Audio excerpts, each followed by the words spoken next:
Welcome guys, welcome back to another video of Miko's Corner. I hope you had a great day. Today I'm back with a new shirt, Go Canada, yes. And today what we're going to do is we're going to finish our series of Russia. It was a pretty good series, I loved it. I learned a lot.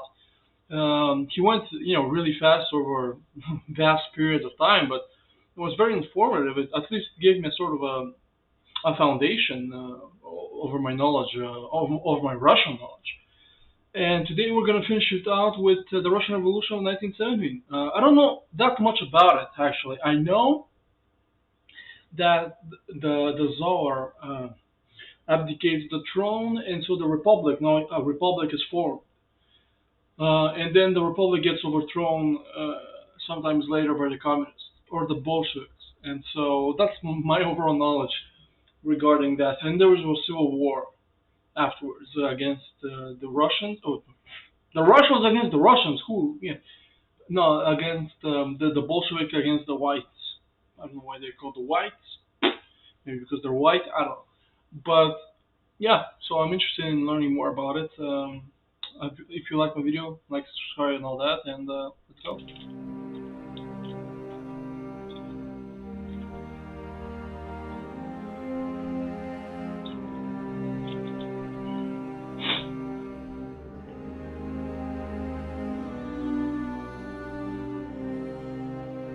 Huh. Yeah, the guy's like, democracy? Like, fucking In bitch. 1894, Relax. Nicholas II became ruler of a Russian empire that stretched from the Baltic to Look the at this. Pacific. Inhabited by 126 million people. That's From insane. 100 That's insane that now Russia has 150 million. Back then, 120, 30 years ago, it had 126 million. That just tells how much territory and people they lost. 194 ethnic groups. It was a country in which workers and peasants lived in poverty and hardship, Yeah. while Russia's elite, its imperial family and aristocracy, lived lives of gilded luxury. So basically, There France was a before long the history of revolution. struggle in Russia Actually, after the revolution as well. Though. against the injustices of the system.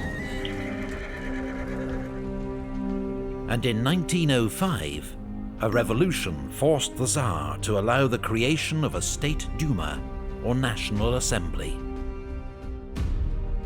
But its power was limited, and the compromise pleased neither the Tsar nor the reformers. In 1914, this real divided footage, man. empire was plunged into fresh crisis by World War.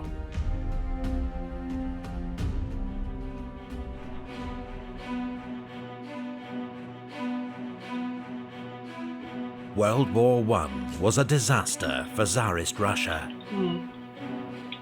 At the front, the country suffered a series of devastating defeats, while at home there were food shortages and economic chaos. The Tsar was held responsible for the crisis. After all, he was now the army's commander-in-chief, and he was standing in the way of government reform. His German-born wife, Empress Alexandra, was even thought to be supporting Germany, while the entire family was said to have fallen under the spell of a Siberian mystic and faith healer, Grigory Rasputin. In December 1916, Rasputin was murdered by Russian aristocrats, possibly with the help of British secret agents, both groups determined to end his influence over the Tsar. But in the eyes of many, the damage had already been done. People were never happy, man. Situation serious. There's anarchy in the capital. Government paralyzed, chaotic shooting in the streets. What do you do? What's this? The guy sent a telegram? Mikhail Rodyanko. On the 23rd of February 1917, thousands of women took to the streets of the Russian capital, Petrograd, No way. to mark International Women's Day. By the way, Petrograd, way less of a good name than St. Petersburg. Petrograd? What are you, petrol man? And protest over bread shortages. The next day, they were joined on the streets by workers and students carrying placards that read, "Down with the Tsar." Troops ordered to put down the disorder mutinied and joined the protesters instead. Tsarist officials were arrested. Prisons and police stations were attacked. Emblems of Tsarist rule smashed and burned. The government had lost control of the capital.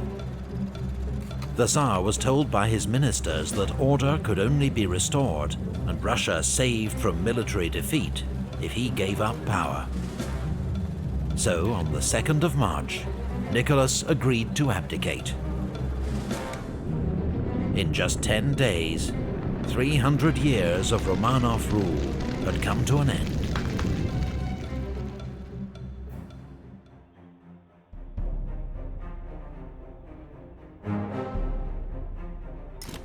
The February Revolution had been remarkably swift and bloodless, and hopes were now high for the creation of a more democratic, more just Russian state. Members of the State Duma, the National Assembly, had formed a provisional government, which was to hold power until a constituent assembly was elected, to give Russia a new constitution. But in reality, the provisional government shared power with the Petrograd Soviet, a council elected by workers and soldiers that controlled the capital's troops, transport, and communications. Jesus Christ.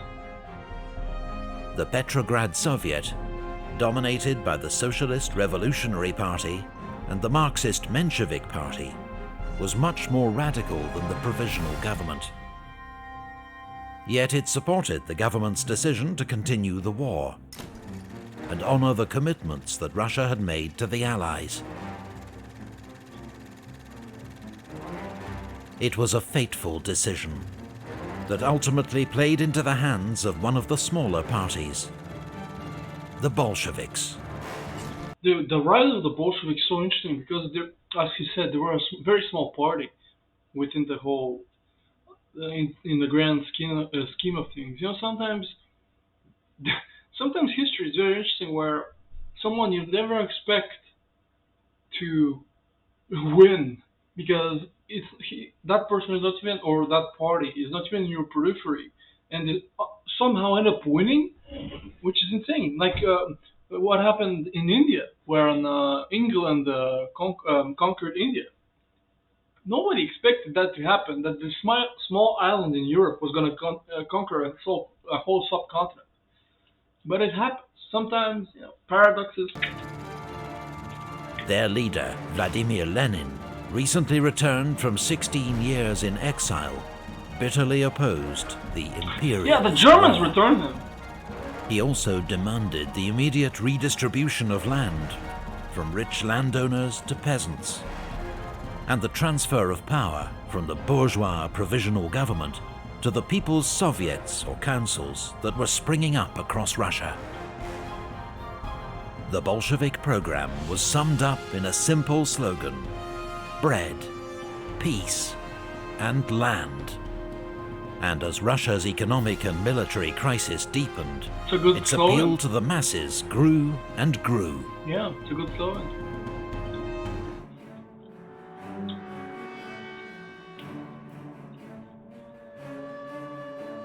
In June, a new Russian military offensive ended in disaster, with 400,000 Russian casualties, massive desertions, and the collapse of army morale and discipline. In July, soldiers and sailors in Petrograd mutinied. They were joined in the streets by workers with Bolshevik support. But troops loyal to the provisional government opened fire on the protesters and dispersed the crowds. A police crackdown followed, leading to the arrest of several Bolshevik leaders, including Leon Trotsky, while Lenin, with the help of Joseph Stalin, fled to Finland. That's Stalin, man?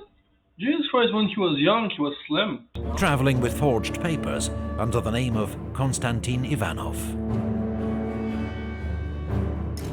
A socialist and stirring orator named Alexander Kerensky became Russia's new prime minister and was hailed as the man who would save Russia from anarchy.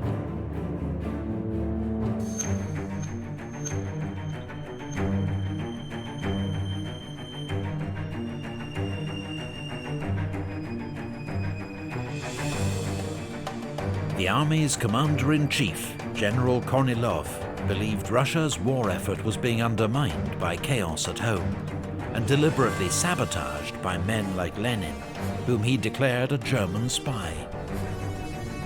So in August, he ordered his men to march on Petrograd to restore order. Bolsheviks played a leading role in the city's defense against this attempted military coup. Their most brilliant organizer, Leon Trotsky, was released from prison and sent armed Bolshevik militias, the Red Guards, to defend key points in the city. Strikes by railway workers, many of them Bolshevik supporters, prevented Kornilov from moving his men by rail, and his soldiers began to switch sides, or simply go home. The Kornilov affair cast the Bolsheviks as saviors of the revolution. And by the end of September, they'd gained a majority in the Petrograd Soviet. In October, Lenin decided the time had come. He secretly returned from Finland to Petrograd and began preparing to seize power.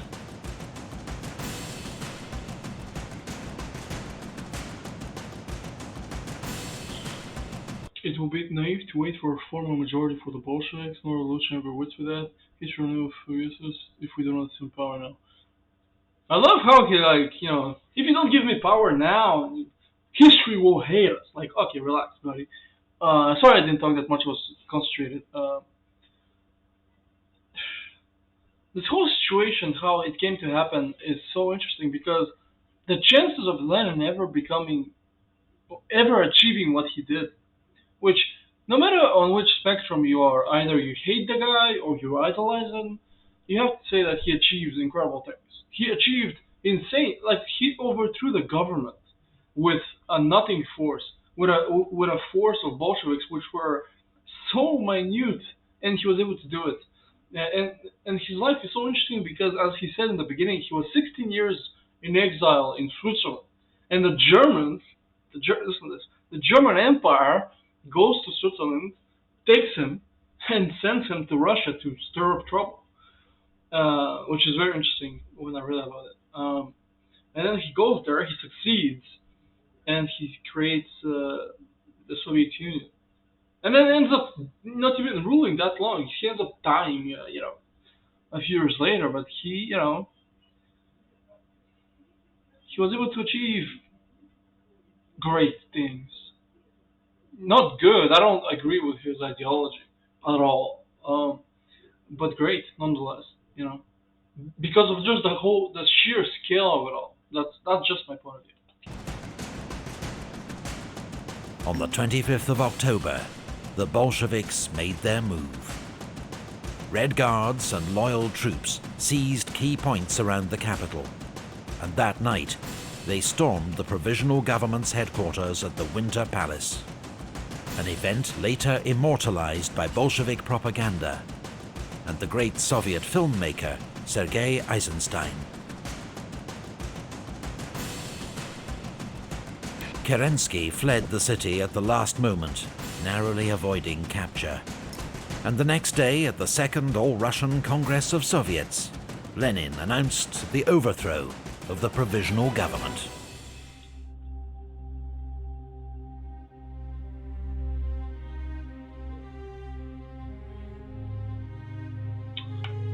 Someone was bloodthirsty. The following months saw the Bolsheviks consolidate their hold on power, while fighting a brutal civil war against counter-revolutionary, or White Russian, forces who had foreign support.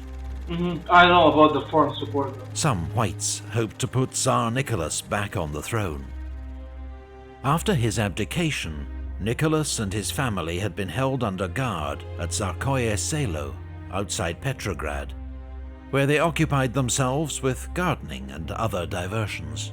In the grand scheme of things, and that's easy for me to say now in retrospective, but wouldn't it have been better for a constitutional monarchy to have been established instead of the tsardom to be abolished?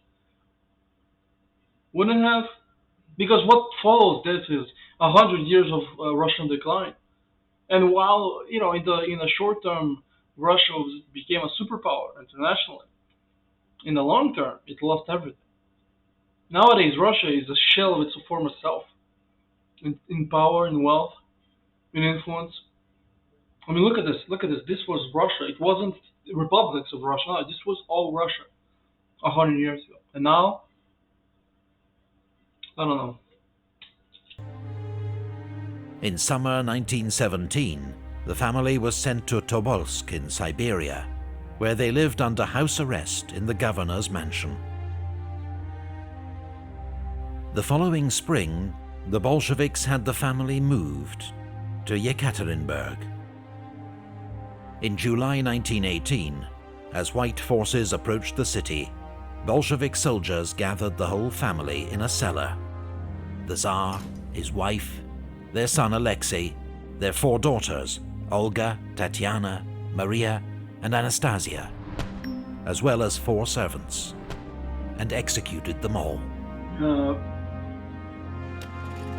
Russia's Civil War was one of the 20th century's most devastating events. An estimated 2 million soldiers lost their lives, while a typhus epidemic and famine claimed the lives of a further 9 million civilians. what the? I've never heard about this.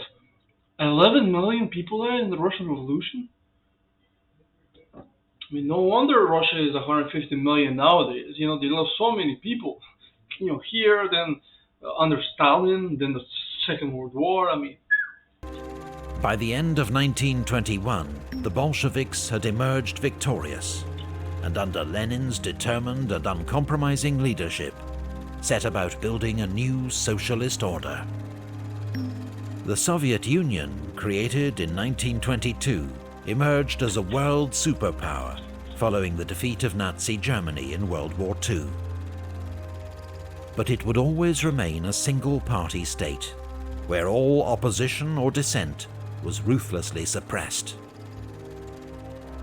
Those brief hopes for Russian democracy that flowered amid the euphoria of the February Revolution were extinguished by the Bolshevik October Revolution and put beyond reach for decades to come.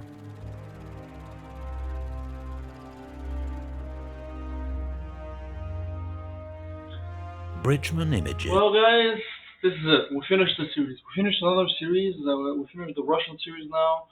I hope you like my reaction. My thoughts on this is that, I don't know. I'm conflicted. I really am. Because, on one hand, if somehow the Bolsheviks were defeated and the Tsar restored under, a constitutional monarchy, and World War II happened as it did, would the government have been able to achieve what it did under Stalin? Because Stalin was so ruthless with even his own people that for him losing a few million every other day. Now, granted, this is a speculation. I don't know the man. I haven't read his diaries. I don't know anything about him. But the way he's portrayed, losing a few million men every single day, when he received reports from the front, he was able to live with it better than I think a normal democratic government would have. I don't know. Anyways, I hope you liked my reaction, all that. If you did, like, subscribe, and I'll see you guys next time. See you.